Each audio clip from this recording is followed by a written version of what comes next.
I recently just read an article titled "The Coronavirus Will Bankrupt More People Than It Kills," and that's the real global emergency.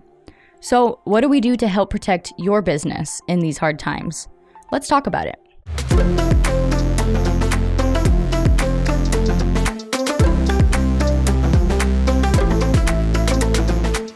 Hey guys, it's T. Welcome back to another video. We need to talk about how to keep your business alive during the coronavirus or COVID-19 pandemic. So if you want to learn how to protect your business from the coronavirus, then subscribe and keep on watching. Okay, so these steps are not in any particular order, but here is the first. Ensure your cost per clicks are low. So now is the time to analyze your Facebook and Instagram ads. Make sure your cost per click is less than 30 cents, if at all possible. And just note that your cost per click is the amount of money that you are paying for somebody to click onto your ad. You can do this in Facebook Business Manager, and what you need to look into is split testing or A/B testing. So you're able to then figure out what content performs best for your page that people will interact and engage with more, and then you can put your money into that ad. And no worries, I will create a video very soon that will show you the detailed step-by-step process and how to set up and create an effective ad campaign. So that will ensure that your split tests are providing you the best cost per clicks possible. Next, redefine your target audience. Now is the time to get as detailed as possible. So you might already think, I have my target audience figured out. It's women between the ages of 25 and 35 who have interests in whatever. And that's great. That's a really good start. But take that a step further. What is their age, location, budget? What are their characteristics? What is their voice? How do they talk to people? What platforms are they on? Where do they work? Where do they shop? What hashtags are they using? How do they define themselves? For example, are they a hipster? Are they hardworking? Devoted? Are they impatient or sumptuous? Because the thing is you are going to talk to those types of people differently than you would anyone else. Create memorable marketing. Talk directly to your target audience. Reveal benefits, not just features, of your product or your service. Make sure that your message is very simple and easy to understand. Include call to actions. Lean into your USP, which is your unique selling proposition. This is just simply what makes you unique. Why should somebody come to you versus anybody else? Create a consistent voice, look, and feel. And focus on what your audience will get from your message. They're going to be asking, what's in it for me? So make sure that your content that you're posting is not too focused on you. What are they going to get out of it? Don't just rely on referrals. Referrals are nice, but they're not reliable. So instead of spending 30 plus minutes every single day scrolling Facebook mindlessly, take that time and prospect clients. And you might be asking, where do I find these potential clients? What do I do in that time instead? And I would say that it really just depends on your target audience. So it's going to depend, it's going to differ for each type of, business and industry. But on Instagram, for example, you can do a hashtag search or a location search. You can do competition analysis, and on LinkedIn, you've got the Sales Navigator. So there are different ways to find potential clients on each of the platforms. You just have to get in there and engage and actually take the time to do it. Fix up your website. It's your online storefront. Take your meetings online. Zoom or Skype are really great alternatives to meeting in person. Look at the big picture. This is an opportunity to reflect and make changes in your business. So now's the time to figure out, what problems have I been having before this pandemic started? How can I fix those problems? Redefine your hook. Your marketing hook grabs people's attention and holds it, so it gets your foot in the door. It could be a title, a tagline, or a jingle, or just the first sentence in your copy on an ad. A good example of this is Tim Ferriss's book, The 4-Hour Workweek. The title and the book cover conveys a few things. 4 hours is a lot less than most people work. You can potentially earn as much in 4 hours a week as somebody who's working 40 hours a week. And if you're not working so much, you could do other cool things. So you get all of these messages conveyed from the front of this book. So you might be wondering, how do I create an effective hook for my business?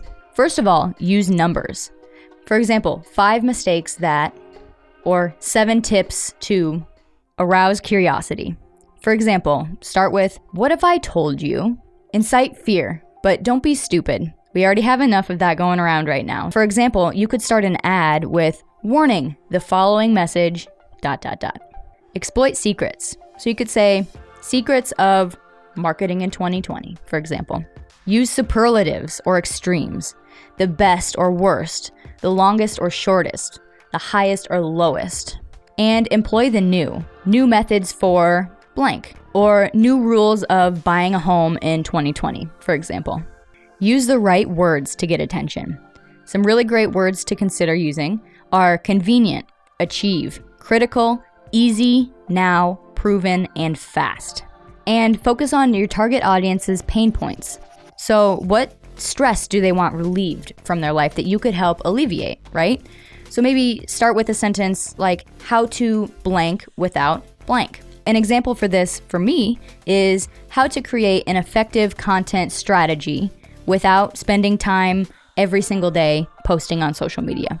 Use your free online resources. Social media management strategy is going to be key to staying relevant, especially right now. Gary Vaynerchuk says, all companies are media companies. Whether you think you are a production company or not, you are. Be creating content that provides people value and shows them what your business is all about.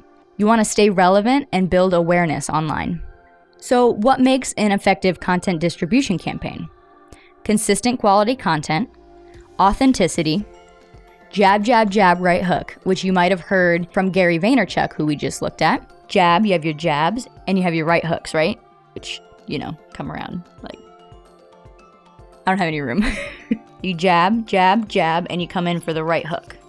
Now, in marketing, this means your jabs are providing value to people. So value, value, value, and then you come in and you ask for the sale. So you don't want to be like, sale, sale, sale all the time. Look at this discount we have. Look at this, new promotion, blah, blah, blah. Like, you don't want to be too salesy. And what you want to focus on is providing an immense amount of value before you ask for any sale in return. Create different types of content. Have your proper cost per clicks, like we already talked about. Targeted engagement on platforms. Figuring out what platforms to post for what is going to be really important too. So tailor your content for the platform that you are posting on. For example, LinkedIn is going to be a very professional demographic, and Facebook is going to be more of an older, casual demographic. So you're going to be talking to those audiences differently on those platforms. Tailor your content to fit those audiences and use hashtags based on those demographics. Get social.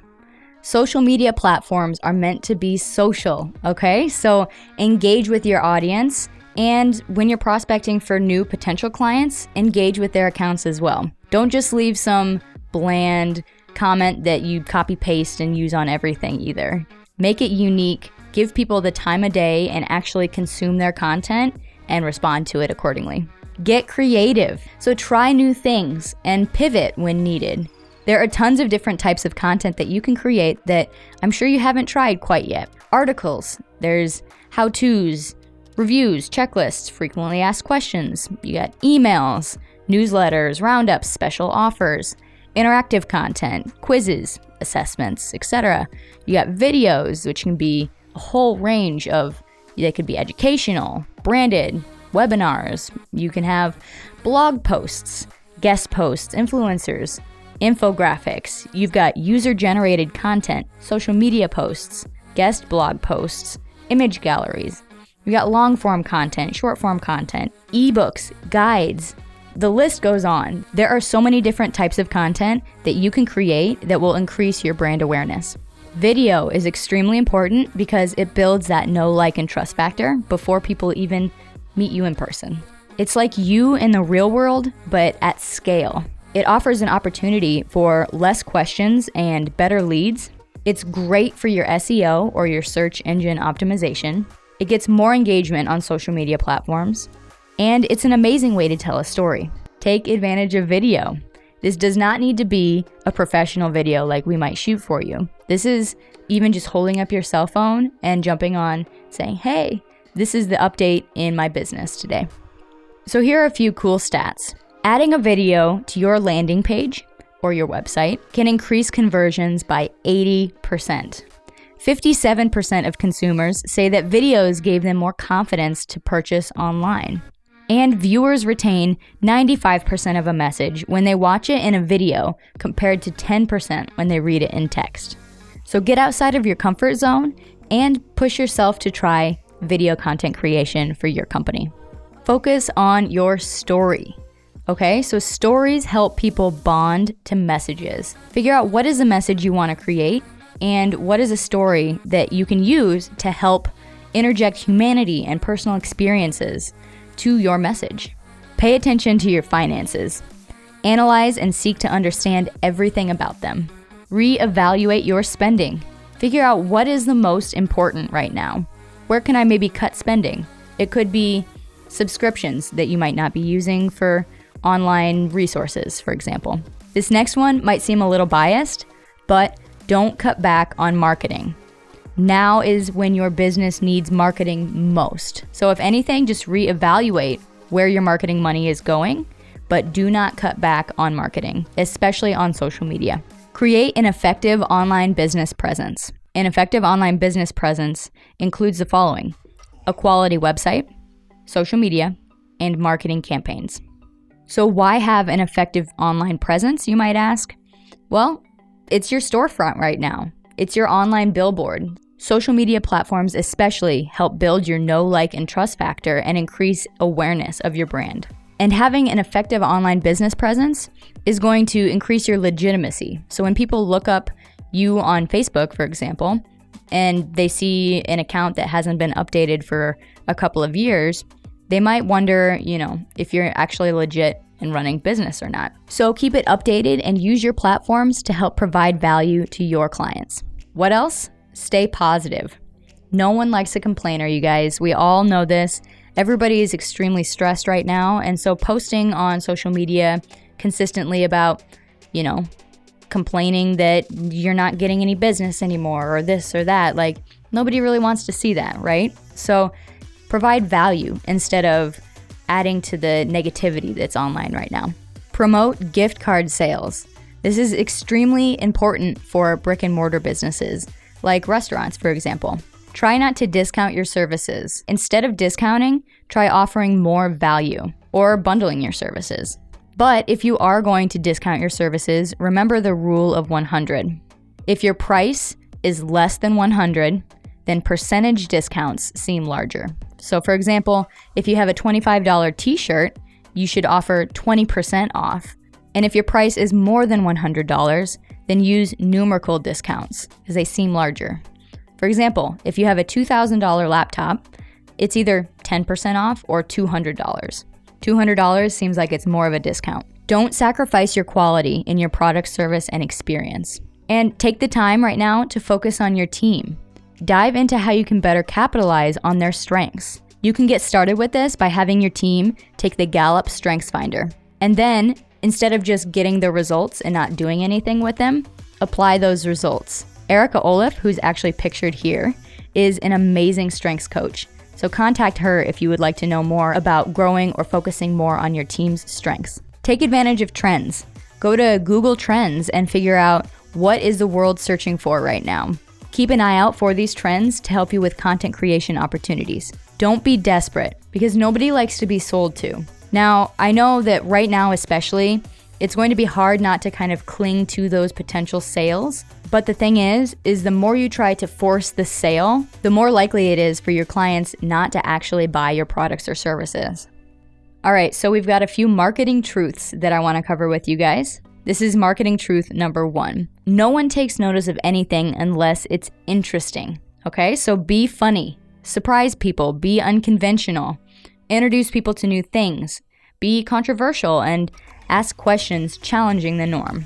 Marketing truth number 2 is that excitement motivates people to take action.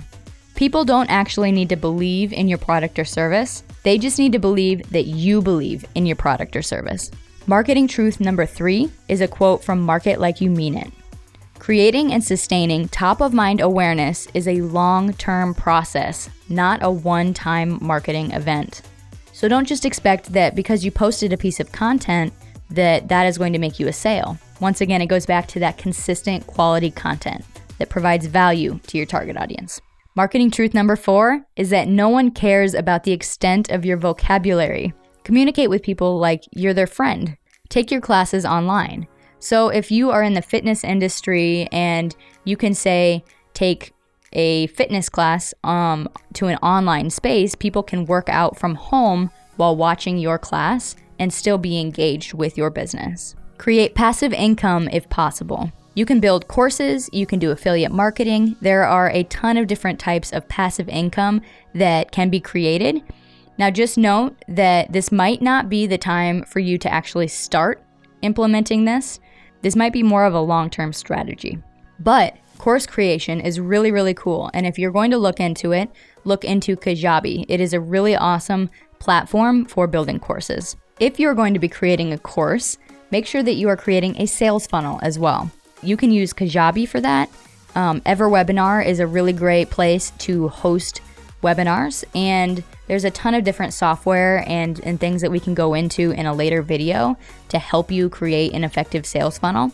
But basically, your structure of your sales funnel should be Facebook and Instagram ads that lead people to an email opt-in, that leads people to a free webinar, and then you can eventually sell your course and then upsell. Another thing to do is to surround yourself with the right people online, okay? So keep those cheerleaders in your life, the people that are supporting you and your small business, and reach out and support them as well. Focus on living healthy. Mental health is going to be extremely important, especially right now with all of the stress that's going on in society, but also physical health. So we all know the benefits of creating a healthy lifestyle. It increases productivity, focus, happiness, and the list goes on and on. Just remember that your health is your wealth. And another thing you can do is to research your competition. Take the time to analyze their moves and capitalize on new ideas that you might not have tried with your own business. You can start doing this by just following their social media profiles online and look into what they post, how they speak to their audience, what gets the most engagement. Research businesses that you want to be like, that you're directly competing with, and that are within and outside of your industry. And you can do this through pages to watch in your Facebook business rankings. So if you go to your business Facebook page and click on your insights, and go to your overview and scroll all the way to the bottom, you'll find pages to watch. This is where you can kind of keep tabs on your competition and see what they're doing for their posting and kind of analyze that to help your business. Facebook ad library is another really cool option. So if you go to facebook.com/ads/library and search for a business, you can actually see what ads they're running at that time. Steal Like an Artist is a great little book if you have about an hour to learn about content creation. So this really cool quote here includes, "We learn by copying. We're talking about practice here, not plagiarism. First, you have to figure out who to copy. Second, you have to figure out what to copy. And you want to steal the thinking behind the style. Because you don't want to look like your heroes, you want to see like your heroes." Along these lines, another thing you can do to help your business grow is to expand your knowledge. So read books, watch tutorials. YouTube is a really great place for that. All right, you guys, now this is huge. Support local, okay? Whenever you get the chance, shop local, help support small businesses. And if you can't financially help support them, engage with them and share their business posts online. You can also write reviews for local businesses, and that's a really great way to help out, even if you might not be able to contribute financially. Just remember, guys, stay strong. This too shall pass. And please remember that there is no need to panic. With the proper methods taking place, such as social distancing, COVID-19 will be taken care of before we know it. To keep your business alive and thriving during this crazy time, just be sure to lean into your online business presence. Social media management and marketing has never been more important than it is today. So do your best to learn as much as you can about it and make the right decisions for your business. Now, this does not mean to go in and dump a bunch of money into Facebook ads because Facebook said to boost this post, right? This means implementing an online strategy for both management and marketing. In my next video, I'll be talking about how to create a content marketing strategy for your business. So be sure to subscribe and hit that bell icon to be notified when I upload a video. In the meantime, please share this video with other small business owners. There's something to be said about having the peace of mind that you do actually have control right now, even though it might seem quite the opposite. And as always, thanks so much for watching. Be sure to subscribe and let me know what you think in the comments below. We'll see you in the next one.